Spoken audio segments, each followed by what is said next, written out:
It would be a matter of, this is the way you initially thought, but when you really get in the real classroom, you're going to make some changes and change your mind about some things.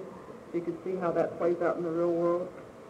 I think it's a great opportunity. I think the thing you would have to think about is, do you have the time in your schedule and your requirements and everything to take a 3-hour elective independent study class? And that's essentially what's going to happen. It will give you a much better idea of what it's like to be a teacher. So in case you're not sure if you want to become a teacher or not, rather than commit 12 hours to student teaching, it's a good idea. I mean, you're really getting fired up about it and feeling confident going into it, or else maybe you decided it's not for you.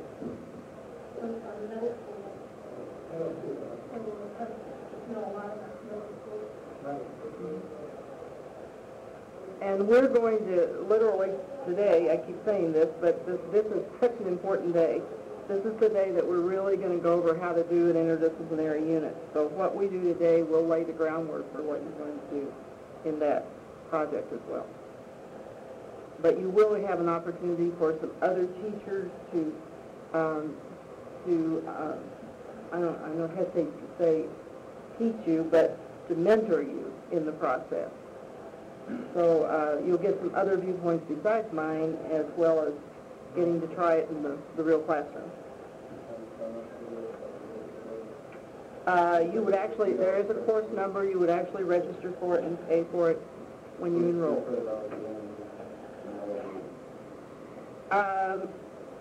I can be a little more specific about that after next week because we have a planning meeting next week, but I don't anticipate it being any more than that because we expect you to do the work pretty much independently on your own. Yeah. And sometimes we have people who are student teaching that want to get involved in this project. That happened last year, so our meetings were late afternoons to accommodate those who were already student teaching. We found out that wasn't the best idea, just because student teachers just about have their hands full. But that's not, we're not going to totally reject it, but we want to, if, I know some of you do take classes when you student teach.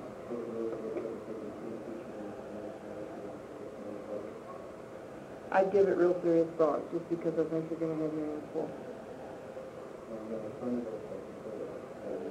Yeah, I know. So if you have to take it anyway, why not do something you could maybe even teach when you're student teaching? I mean, that would, you might get double whammy out of it. What do you call it? I think it's just called independent study. Here, I have it.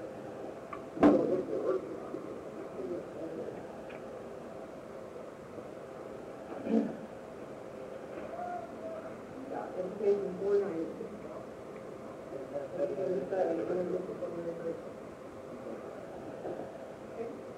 Any immediate questions? Otherwise, kind of mull it over in your mind, and I'll try to support answering the questions as we. So we're going to have a meeting next Tuesday, and I may have be able to better answer some questions at the next week. Okay. Thank you, Roger. Okay. It's nice to have you here today. See you and see you next Tuesday. Thank you. Thanks. Okay. This is today. Oh, you have to go out this door. Usually we have the whole thing, so sorry. I didn't know that was going to happen. Let's take this quiz first on last week's unemployment. I have a thank you. Everybody fine?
on those types of cases? Is it okay if we do Xerox everything?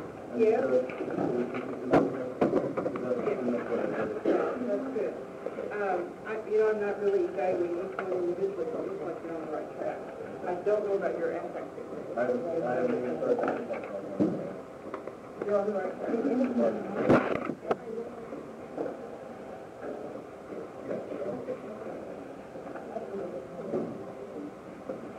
First one.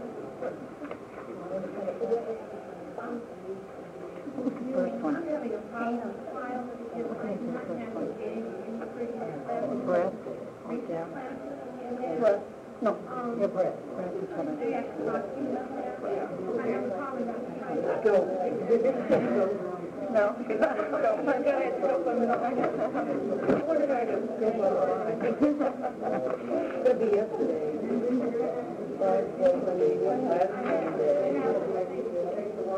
First day of class.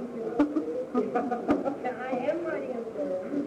I have to be writing out the structure I want.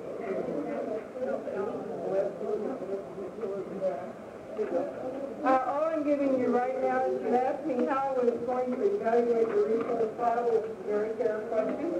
So I wanted to give you the rubric, and that is, I just use this as my worksheet when you turn in your file. You may not have 10 sections to your file. You may only have 3 or 4, it doesn't matter. I just use this as a worksheet. That is not what's important.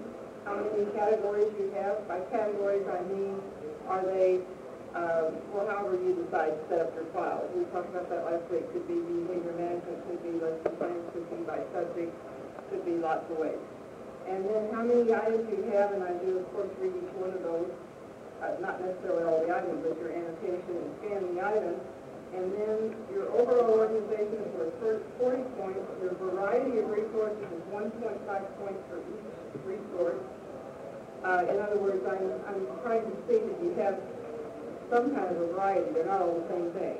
And I'm trying to judge that. This is called evidence of perceived application is the most points, and that has to do with your annotation and so what. You selected this, what do you what? When you selected. Okay? So I'm thinking you get into that other than that to that.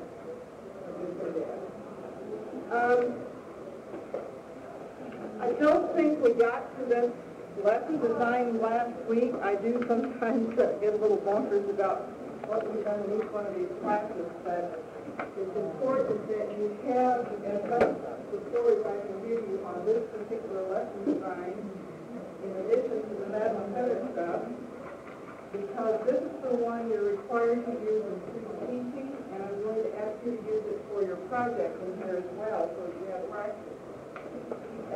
This is the conceptual approach. And I'm not going to do a whole lecture on this. Let me point out things, because what we've done with Bad 100, we can transfer some of it, and some of it we can't. Let's look at it.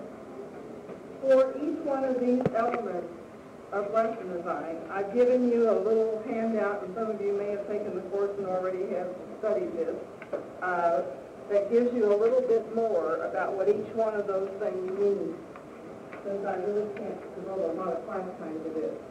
So we talked about goals and outcomes. Remember, your textbook used the term learning expectations. You will hear the term objectives. You will hear the term goals. You will hear the term outcomes.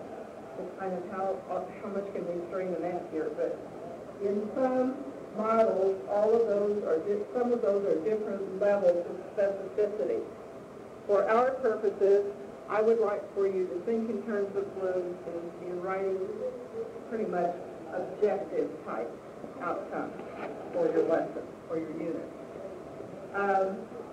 Designing and organizing learning activities, this is, wait a minute, I shouldn't leave goals and outcomes. The difference in the contextual model is that the goal or outcomes or objectives focus on real-world problems.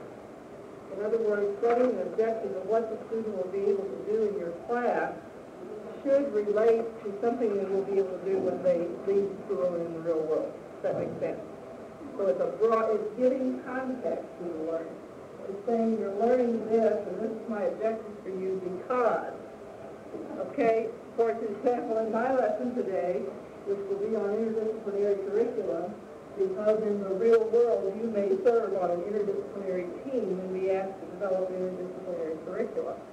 You can make a connection with the reason we're going to do that is you may have to do it when you're doing teaching or teaching to make some kind of contextual framework for it, to give it context to the real world. Instead of just saying you're going to have an art lesson to develop a project that the end result is just something for the school or the class, but why would they need to know this when they leave school? What purpose would it have in their real life in context of the real world? Does that make sense? So this outcome or objective is a bit broader, very specific class objective. Okay? Designing and organizing learning activities would be the input part of Madeline Hunter. And we're saying here that you should have multiple representations. If you're going to lecture, what kind of visual representation do you have? What kind of activity might you conduct for kinesthetic people? Have different ways to present the material.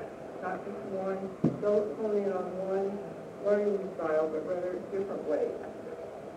Assessing current understanding was not part of Madeline Hunter. It could possibly have occurred during the anticipatory set. So your anticipatory set could take this form. This lesson design says, how are you going to assess what they already know about the lesson you're going to teach?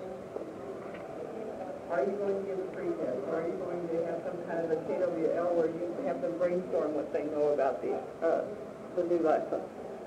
Are you going to perhaps look at lessons they've had previous to this and what was in that they've learned that you're building on? Social interaction. This contextual model would suggest that for every lesson or unit, if it's for a unit, that you teach, you should have some plan for students to interact with each other. Some kind of cooperative learning type activity, sometime during the unit where they are having interaction with other students.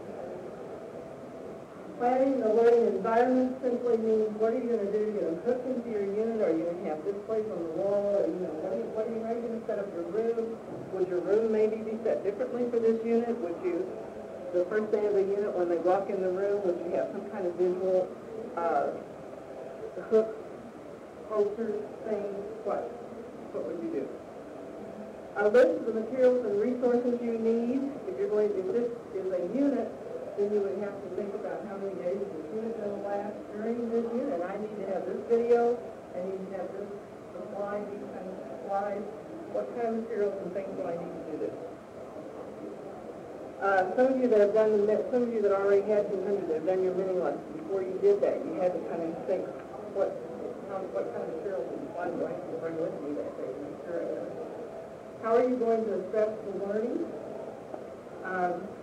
We would hope that you start thinking in terms of higher levels of blooms for this, other than just parrot back knowledge content, we get into some of the higher levels of application, analysis, synthesis, evaluation. And then what about enrichment or remediation? What if you have students who absolutely flat out fail this unit? What are you going to do for remediation in that case? What if you have students that just run with it, love it, and they really get into it, and they need some enrichment or activities beyond is what you find. And then hopefully this written material will be supporting also in helping you when you use this design, because this is the one where you don't use it.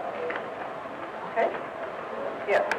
So with assessing current understanding, do you do that with every lesson? With every, at least, I would say, major unit, yes. I hesitate to say with every lesson, because I think that's probably not going to happen. But if you're going to do a whole unit, an instructional unit, you need to know what they already know so you can build on that, not go back to square one and start all over. I think teachers who, I refer to KWL because it's an obvious technique, who when they actually have students brainstorm what they knew about the unit of instruction, they found out they already knew a whole lot about it, and they were going to start back at some really easy point with them, and they would have been bored to death, but rather they could do a brief, quick summary review and go on and do higher level stuff with them. Well, how do you do that, though, if you've already had your unit saying that, unless you're saying an opportunity. You have to do it before you implement the unit. You would have to time it so that you did it before you finished and polished off your unit. That would be done previous to that. And there would be really no point in doing it if you didn't do it prior to developing the whole unit. I don't see these as sequential. Maybe that's something I should say. These are not sequential steps. They're development.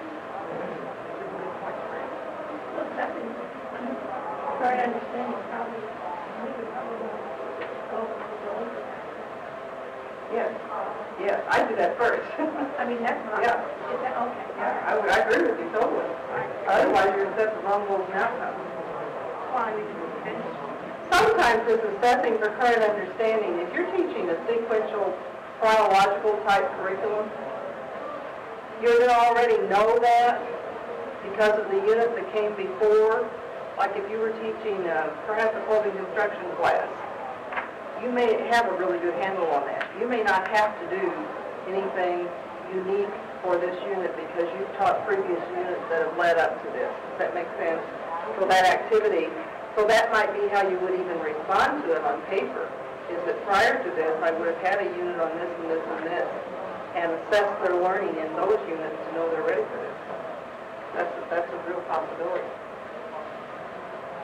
Okay? Are we okay with this? Okay, let's, I want to get into our lesson today. Just sort of, it goes down the outline I did for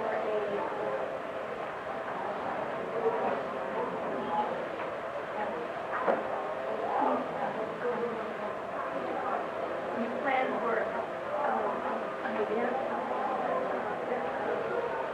planned event. Do you know what I'm talking about? I know. Help me. It was something they had me do this summer, out of the blue, and I had to do something again.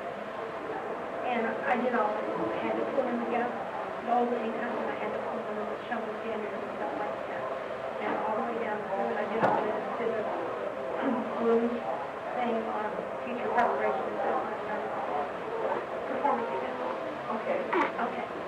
Planning for that is very similar to any for special ed. Yes. Am I trying? Yes, you are. Well, you've done that one for your UK. Well, I don't know.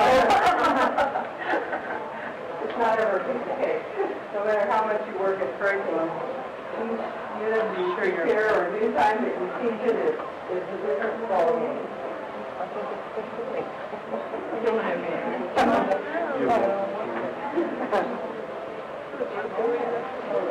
I'm going to try really, really hard today to tie everything that I talk about into your project. And so you need to know right off the bat that this is a team project. It is not an individual project. I think at this point in time, hopefully towards the end of, I think we'll have plenty of time today that I'll get you into your groups at the end of the lecture instead of now. But what we are about to encounter is a team project in curriculum. And I've put you into groups. I've tried to distribute by subject matter as best I can. I've said from day one in here, we have a situation where we have primarily art and tech, where that is not normally the case, and usually a team would consist of only one teacher in one area. But because of the number of fact people I have, sometimes there are two of you. That's your group. The only reason I would change a group makeup would be if, given time between now and the next couple of weeks, that you would decide you would want to get involved in an independent study project. In that case, if I had multiple people in here who wanted to participate in that project, I would be amenable to trying to get you into the same team so that we could start working together right now and not have to break up for next semester for that project. That's why it was important to introduce that project to you today. Okay? Now, what I have given you here is your assignment for the unit, but if you'll bear with me, let's just sort of keep this at our fingertips, and I'll delve into it as I lecture and try to relate what I'm lecturing about to what you have to do. That's fair. Okay? This, we keep just saying it, but boy, this day is important to you, because if you understand this lesson today, then this assignment is going to be easy for you. And this is really the only day that we spend on this, exclusively on this topic. We may refer back to it from time to time, but this is the only concentrated time we're doing. And this is all out of your Mallard book. It's straight down the book.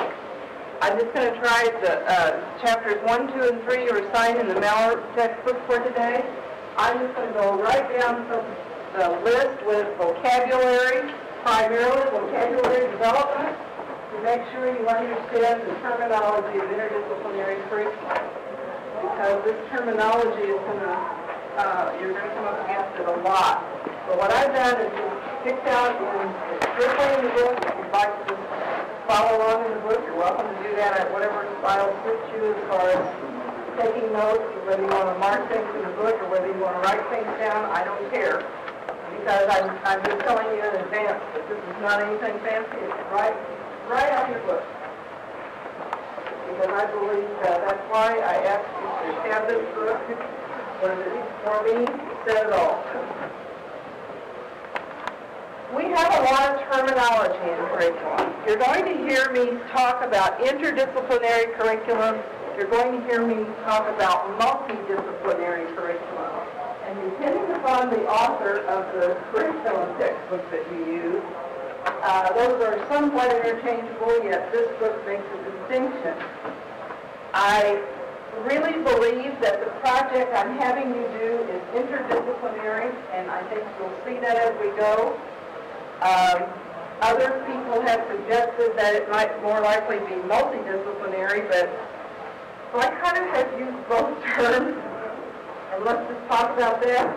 First of all, let's look at what the different types. If we have correlated interdisciplinary curriculum, all that means is that all the teachers are going to stay in their own room, teach their own class, but they're going to deal with chronological periods of time at the same time, typically.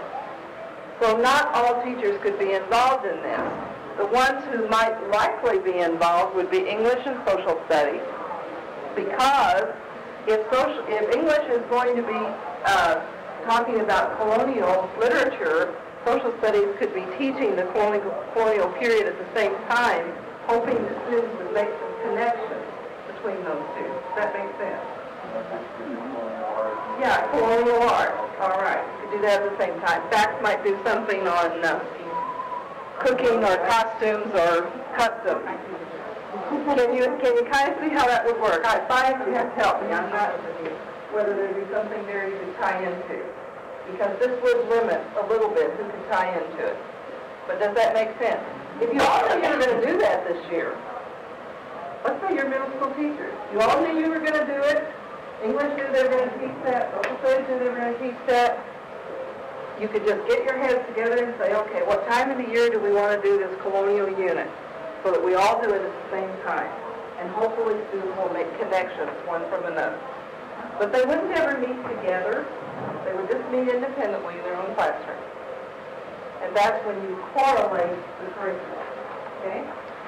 Then, multidisciplinary typically would say that the curriculum itself would be developed by teachers from multiple disciplines. In the correlated, the English teacher was just taking their standard English curriculum. Social studies was just taking their curriculum. But this would say, let's write one curriculum and call it the curriculum, just for the sake of illustration of the 8th grade this year. And we'll all pool our resources and write the curriculum so that we've had input from all different subject matters into the same curriculum product. Does that make sense?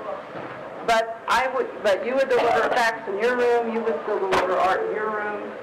So have one uniform with all subjects? Yeah. So you could have one curriculum document and the unit plans that incorporate subjects, but it's still not necessarily all come together. Could be, if it works. You know, like, for your project, I'm going to give you a situation that would work, where you could work with each other's students, but that's not always the case. So the main difference between the two is that the correlated might have 1 or 2 units and it's multidisciplinary for a year. Could be, or whole semester, or whole quarter. Wouldn't have to be the whole year. But one of the big differences here is in correlated, each subject area would have their own curriculum document. In multidisciplinary curriculum, all subject areas would come together and develop one document that might be delivered by a variety of people. There's a big difference here. Just think about curriculum guides. Okay, let's think in those terms. If you're doing correlated, each of you have your own curriculum guide. And it just so happens that within your curriculum guides at this level, there's some common theme that sometime during the year you're all going to be dealing with. So you say, well, since that's there already, let's all do it at the same time. But in multidisciplinary, you don't all have your separate curriculum guides. You have a single curriculum guide that you've all developed. But you may still deliver it individually. Okay, let's say that we're going to do a quarter on colonial, let's keep with that illustration, colonial period. So we have 8th grade colonial period curriculum, one document. Okay?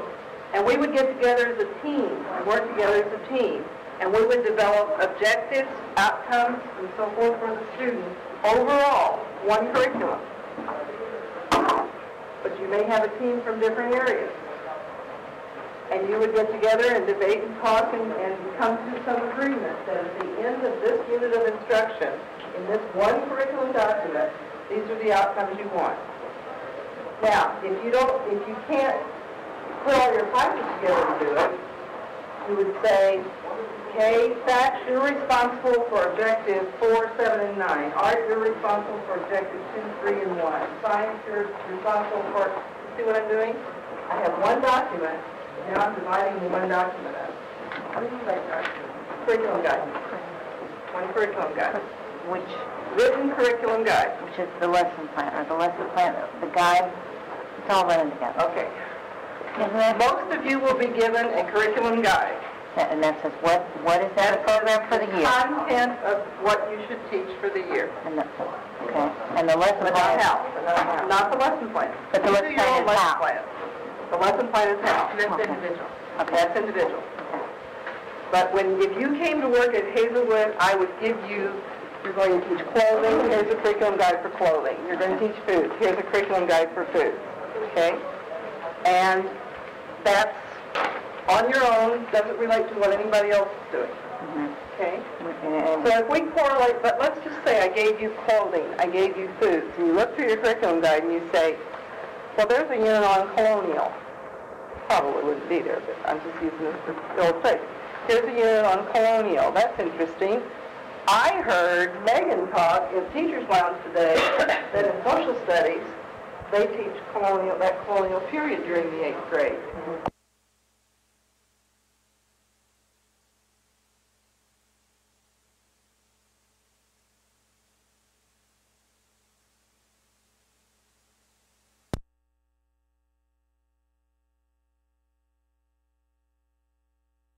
One is, I taught my foods and clothing colonial while he taught art, while she taught social studies. That's correlating individual curriculum guides. But I'm saying when you move to multidisciplinary, you would say, okay, that worked out pretty good this year. Let's just keep playing this game. That worked out well. The students liked having all that at the same time. What if we got together and we developed a single curriculum document? And that curriculum document or curriculum guide is going to be a new product now. And we're going to incorporate from all of it into one document. What we think the students should know, be able to do, or be like related to colonial period of time. So we now have 8th grade colonial period curriculum document. We no longer have clothing, food.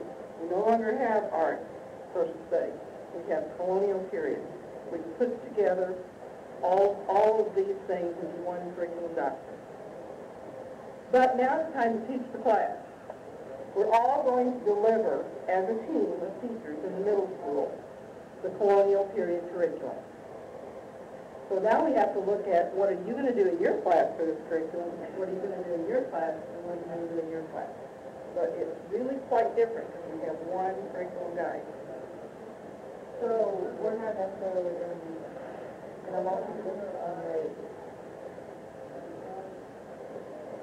It's not like the teacher in the respective subject is going to use that plan for that thing. Could be, yes, they could. Probably will. They really don't seem to be trying to just the content or the subject is the basic umbrella is the same, but it's not like. Okay, let's play this out because I can tell you're not getting this. Let's just say it's just how involved it is between them. Well, can I ask one question before you do that? I'm visualizing it. Now, I've been in and talked to a human resources person at Lindbergh School District. He showed me a bookshelf full of each curriculum guide for each subject. So I walk in there, and this is what we're talking about now is multidisciplinary. Since it's all in one thing now, then when I go in there, where's that book in the bookshelf? It's not going to be in the Family and Consumer Science thing. Everybody's going to have the same book. So it's You're singing out of the same songbook now. okay. So now you've got to decide. Who's teaching what? Here's the interdisciplinary curriculum book on colonial, okay? There's one book, one guide, okay? It's going to have objectives in it to teach this curriculum, okay? Now, what happens with multidisciplinary is, let's say we had 10 objectives. We're going to get together as a team, Megan, Jason, Linda, okay? And we say, okay, we have to deliver the colonial curriculum to 8th grade. Let's go through and figure out what objectives I can meet in facts, what objectives can I meet in social studies, what objectives can I meet in art. And so you would assign them. Let's say Linda gets this one, and she gets this one, and Jason gets this one, and he gets this one. And actually, Megan's going to get a lot because she's social studies, so she may have the rest. So we have worked out of one curriculum to decide how we're going to deliver that curriculum. Okay? It doesn't mean that we're going to be teaching, well, I'll be teaching colonial, yes, at the same time that they get the other one. But we're delivering one product here, one piece of curriculum. Where the other one said, we had a fact curriculum guide, we had an art curriculum guide, and actually, when I say this, we would really have art 1, art 2, clothing. It would be more specific than the fact. That we found here. Yeah, so you're okay with that? Yeah, at least it's clothing. Huh? I understand the clothing real well. Well, and I do too, but then we were talking about multidisciplinary, but then you put interdisciplinary on that thing when you started to talk. You meant to say multi. Multidisciplinary class. Yeah, it does. Well, it lists them as two separate things. Those are two separate things, yeah. Those are two different things. That's a very good point. Let's call these multidisciplinary. I mean, I understand, but I just don't know the difference then. You're right. Okay. You're right. Okay, do you understand the difference between correlated and this? Are we okay? Please ask me, don't. I'm not trying to make this complicated, but I want to make sure you understand it. Right. So really the only difference in correlated and this is that in the correlated, they each have their own curriculum guide, and they just haven't sat down together. I mean, essentially it's the same as the other thing. It's just that it's not, they haven't sat down and had this big powwow on who's going to do what. but it still all is coordinates with one another. The unit is... Yes, it does, and yes and no. It's a hard question to answer because in this system, when correlated, it might happen quite by accident, not by design. Okay. It could be that while Megan's talking in the teacher's lounge about social studies curriculum and teaching the colonial, Jason might just perk up and say, I could do this art project. What she just said makes some sense to me. I'd like to develop a project. That's quite different than building it into your curriculum document. So it just happened to come Here together. It happens sometimes more by accident than design. Okay. Here it's absolutely designed in the curriculum to begin with. Okay. Okay? Now, it's a multidisciplinary. Would you have another, especially for, say, with that topic of facts, would you have another curriculum you're working with, too? It would be, because if you did this multidisciplinary, it's unlikely to do that all year. It's likely that that will be some period of time. I think the quarters is an example, because I know a lot of middle schools do that. But it also would mean you have 3 other quarters where you deal with your individual curriculum. And often during that other time that's happening and you're building and developing the skills that they need in order to do this, that makes sense? So this often happens at the end of the year. And a lot of middle schools, the last quarter, they're doing the interdisciplinary or multiple interdisciplinary units. I'll try to explain the difference between those the same year for that. They usually wait until the end of the year to do it. Okay. So when I go in there as a new teacher, I'm going to get my multidisciplinary book on colonial time, and I'm also going to have my regular book that says you have to teach them how to do spaghetti and bread and so on. Right. And what you will look at is how much time are we supposed to devote to this, and how much time do I miss. That's how you literally deal with curriculum.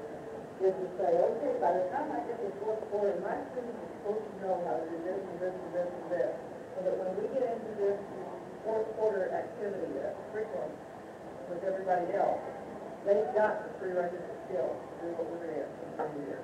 Because what also happens when you start doing this kind of thing is you usually have an assessment that is some kind of a culminating activity that's fun to do, like we might have help me with formula. Maybe help me help here. What could we do that we could do as all of us together with all of our students that would be a real fun thing? Village fair. Village fair. A Boston Tea Party. They can make a book, they can make a book, they can do this. Exactly, that's right. You see what I'm saying? We'll put all this together and have some kind of activity where we bring all of our kiddos together and do something. There's some kind of real fun activity. And that is never going to happen over here. That's not going to happen. Is that example multidisciplinary? Where you actually bring them all together? That could be either. Could be either inter or multi. It's just a I combination. think I need to get in there. Yeah.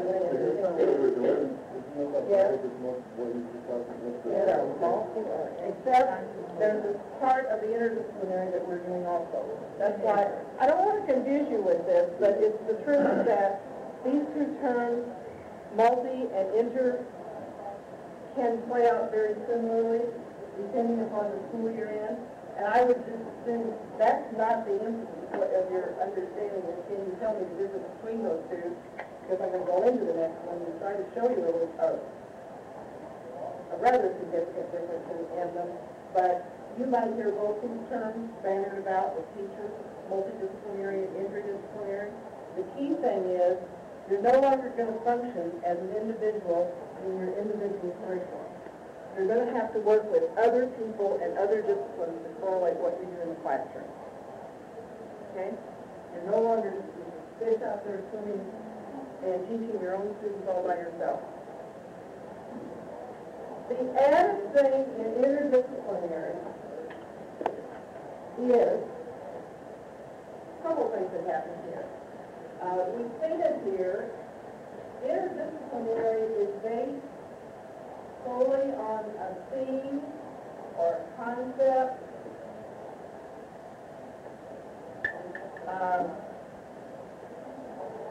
Instead of, okay, the students multidisciplinary one, I said ordinarily that could come together at the end. Well, might come together at the end too, but if you're truly interdisciplinary in your school, it would be in place all of the time. I don't know very many schools that's true of. Captain Elementary is something close as any I've ever been because they do constructiveness,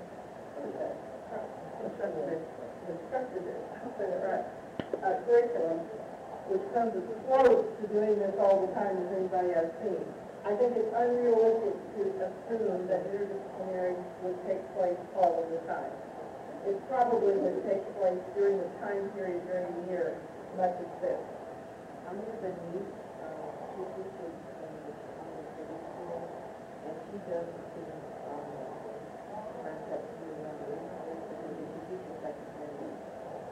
I've seen it more in elementary and middle school. What I tend to see is it will happen a part of the year. So in that respect, it's not different from this.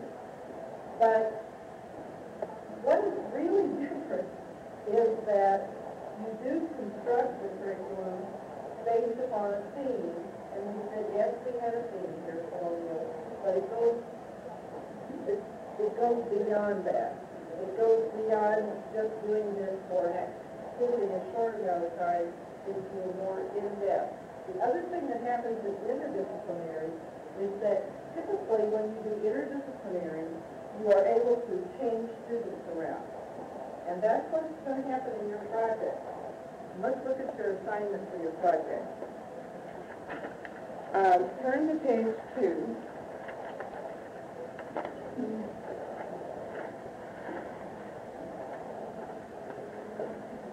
I used multi here, and I had interdisciplinary. I changed it 3 times because I think what I want you to do is know there are a lot of similarities between the two, and don't get hung up on the term. The assumptions, that's what I want you to look at now. The unit you're planning will be 3 to 4 weeks in length. The weeks preceding this unit will be spent in individual classes developing the prerequisite skills for your work. That fits the description I gave you for multidisciplinary, right? Okay with that? These are the assumptions that each member of your group has their own individual class of 25 students for each credit in your field of study. So I'm going to keep playing this game. Jason has 25 art students. Megan has 25 social studies. Linda has 25 fact students in your individual area.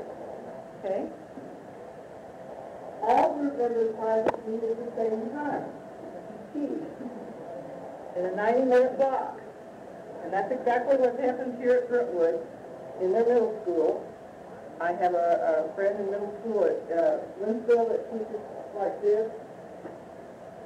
What they have is typically a team of core areas. And, we're dealing here with some elective areas. I'll be honest with you. Most of the time, it's the core areas that are on the team. We're not doing that in this project because we can't. We're assuming elective areas to be on the team here. That's the assumption. But in the real world, it usually plays out that you have English, math, social studies, and science on the team. Your teams have become something else. Are you okay with making that transition? Okay. What we're saying, though, that within your team that you've been assigned to, you all meet at the same time for a 90-minute block. That's quite different. The other examples, you could have all been meeting different times of the day. Okay. Yes, 5 days a week. It says during the interdisciplinary portion of the semester, you may assume that your classes may be reorganized in any manner you want during the 90-minute block, since that would not interfere with other teachers' classes. So let's take one of the groups. I'm going to take group 3. I have Johnson,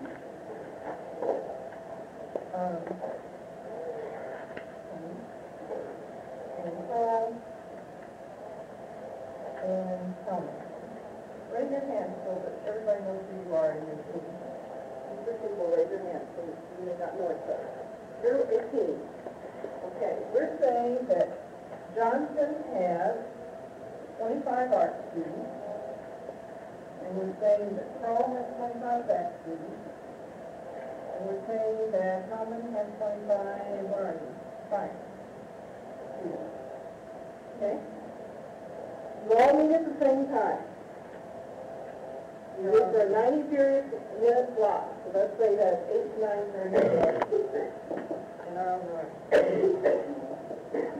All of you meet at the same time in your own room. Okay?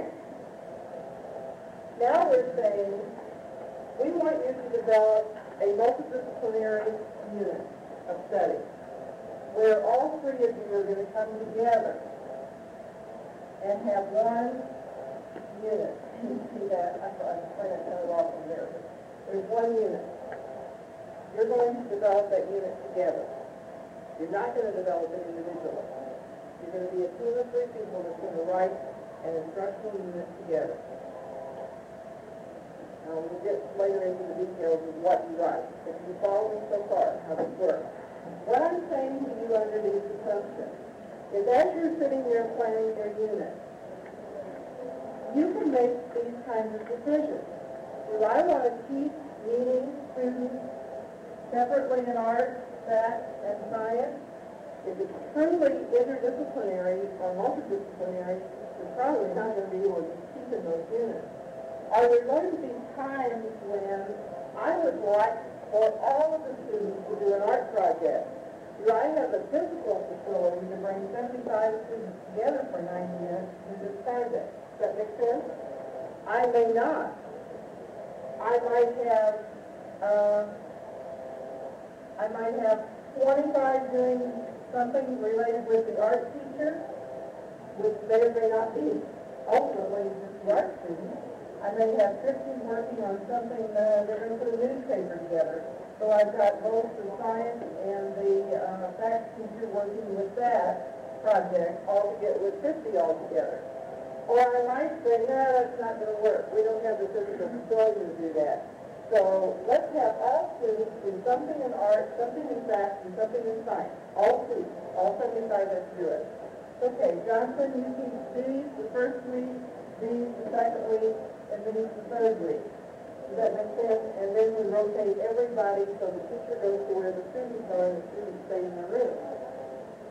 But there's all students who get exposed to all teachers. Teaching will take your concept. Well, we go the first grade, something back to later, the second grade.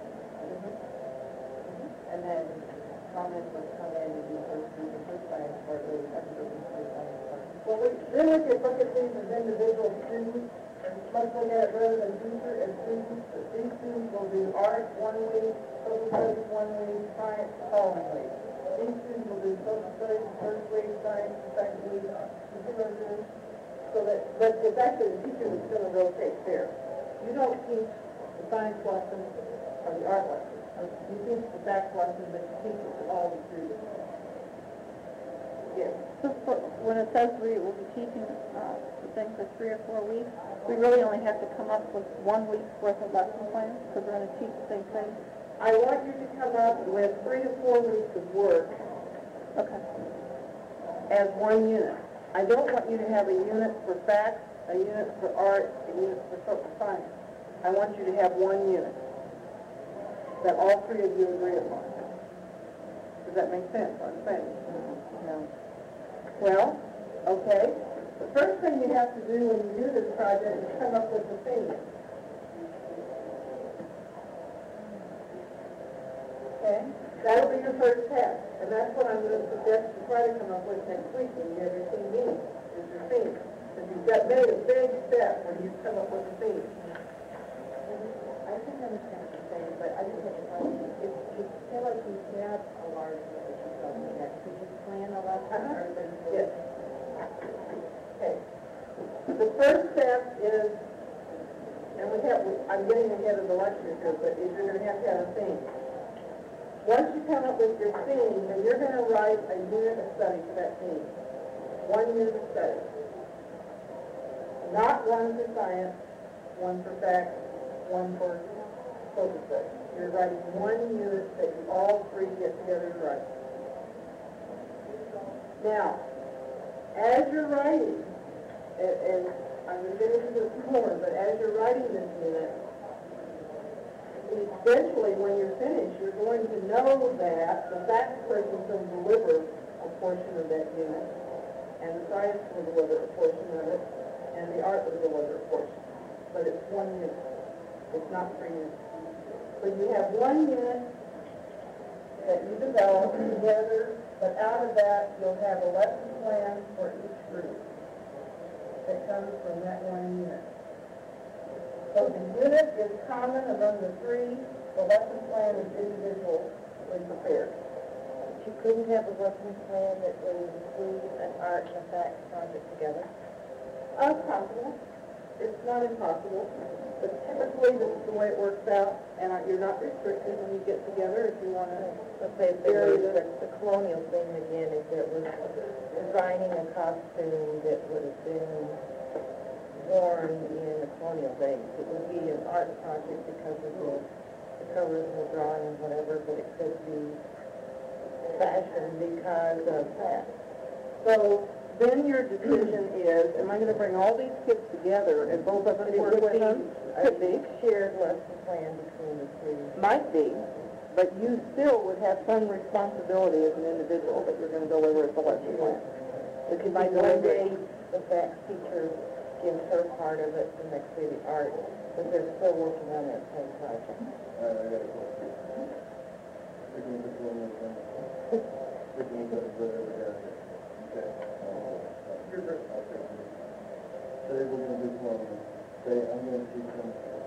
We're going to do facts. We're going to do quotes. I'm going to teach them how to make the guys come out. Now, it's going to take them 4 days to teach everything, all that I'm saying. Now, out of those 3 weeks, it takes 4 days to do it. So I'm going to take the first group, my own group, and I'm going to teach them how to do that. Then I'm going to go all my material, go to the next group and teach them the exact same thing. I'm going to go to the third group and teach them the exact same thing. And really now I have 4 days, 5 days of work, max 3 weeks. So he's done it, and so in that case, there's several different groups. They're not coming together as 75 people. That's the way you described it. Right. Right. But there are other options. So we have to just sit in our group and decide if we are in a building that can take all of the kids at one time, or... And I put that in there on purpose. Right. The first time I had people develop this unit, I didn't give those assumptions, and they really had no clue how it played out in the real world. I want you to think and use the context of the real world that each of you would have classes, and you're responsible for those classes. So we're going to do this interdisciplinary unit. How are we dealing with these 3 classrooms full of kids?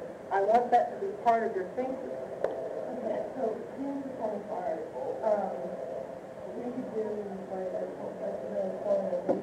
big production, and then I could use like tax people to help with costumes and specs. I could use the art people to help with the scenery, and we could do kind of, we could do everything like together. Right. As you do put the 75 students together and have everyone, you know, work like an individual, I guess, subject working on the same project. See, that could be a wonderful culminating activity, because if you can kind of think of where you're going to end, you know how to get there. If your end result's going to be a performance, then if you say faculty perhaps make costumes, there's a lot of they got to know, a lot of curriculum they have to know before they would be able to do the costumes. So that's what she would be working with, is that. Okay? What they're going to do the scenery, the set, perhaps the playbills, perhaps lots of things that go along with that. Art students would have to have some prerequisite skills to do that. They can't just do that. So they're going to have lessons in art to prepare them for that, whereas you in English, drama, might be reading the play. And you might have all the students, it would be important for all the students to read that play, because if they're going to design the costumes and the scenery and so forth, it's real tough to do that if they haven't read the play and know what's going on. So that may be a case where you ultimately then would have tryouts for the parts of the performers, but we have to work up to that. We may spend, a couple of weeks getting ready, and then a couple of weeks building the set, making the costumes, rehearsing the characters, and figuring out how we're going to use all these things. So we should start off with, like everyone I know, we start those groups, and then like working and like bring everybody together. That's one way to do it. That's one way you can do it. The other way is, I don't want to restrict you. I'm just trying to give you some options. That if you all say, if Johnson works only with her art students, and Paul works only with her fact students, and Helen works only with the science students, then that's multidisciplinary. In order for it to be interdisciplinary, we have to bring these together somehow as a group of students where we're studying a theme and accomplishing some outcomes related to this theme, or it's not interdisciplinary. We're still off in our own little corner doing what we always do.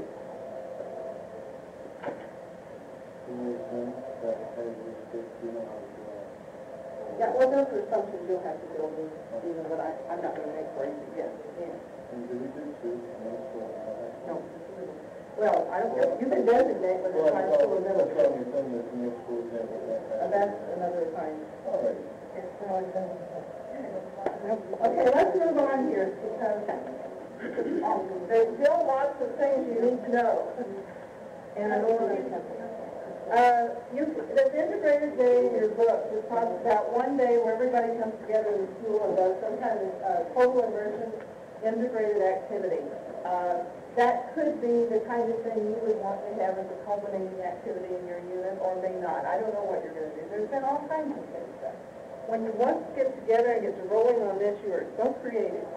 And I don't want to limit your thinking. I want you to brainstorm and think what kind of activity would be appropriate for your theme or that you're going to choose. But you might, in fact, have an integrated activity at the end that all of the students are all participating in on a given day. Does that make sense? Some celebration at the end, the play, the performance, the play itself. So integrated means actually part of interdisciplinary. It could happen independently of any of the rest of them, but I'm suggesting that you have an integrated activity at the end. How would you do that by itself? I mean, you have science students who always were talking Well, about science. schools do this all the time. They'll have a field day where they have some kind of objectives or something outdoors where they all have a field day, and it's not a part of the regular curriculum, but it can still be an integrated day where they try to put some of this together. My daughter in middle school, they all brought different fruits from different countries, and they had decorations and things, and the whole school, they had this big party at the end of the day with the fruits from different countries. It accomplishes some things and it's fun to do, but it's not as effective as the interdisciplinary where you put it all together and study and prepare for that. This just kind of happens. Okay? So, It's not really on the, go ahead. it's not really any preliminary. Not necessarily. So just as an example, that like my son in middle school, they had a career day type thing, and parents came in and we went around each room and told what we did and how we did it, blah, blah, blah. That would be integrated day. Where all the schools talk about the same thing that day, but it wasn't based necessarily on curriculum. And then another time they did a thing where they talked about Spain and social studies, and everybody was involved with Spain, and then at the end of the whole deal, or Mexico, something, they had a day where everything was in the FACS lab, where they made Spanish foods, and everything coordinated with that whole thing. That would be that would be integrated.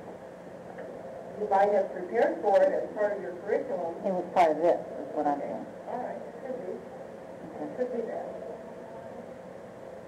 Okay, let's look at why we would go to all this trouble to try to confuse you, but it's so easy to go in your own little corner. And that is the point. That is the point. And it's a point well made. Is normally I have had Bear come in today and talk to you about the pitfalls of this kind of thing. Because what happens is you no longer can go in your classroom and close your door and do what you want to do. You're working with and dependent upon other people.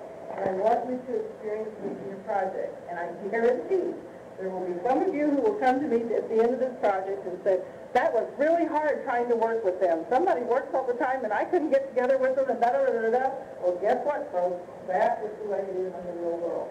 There will be people that will be there for every meeting and do everything they're supposed to do, and there will be people who aren't. So those are things you have to deal with in the real world, and they're things you'll have to deal with on your project. Hopefully you will, but I suspect you will. The idea, though, is if we're going to integrate our curriculum, we don't have all these skills learned in isolation, and the students don't have a clue how they relate one to another. But they see how these skills are used all together in real life and how they are applied. And that's a real quantum leap for us. They can transfer knowledge there, they can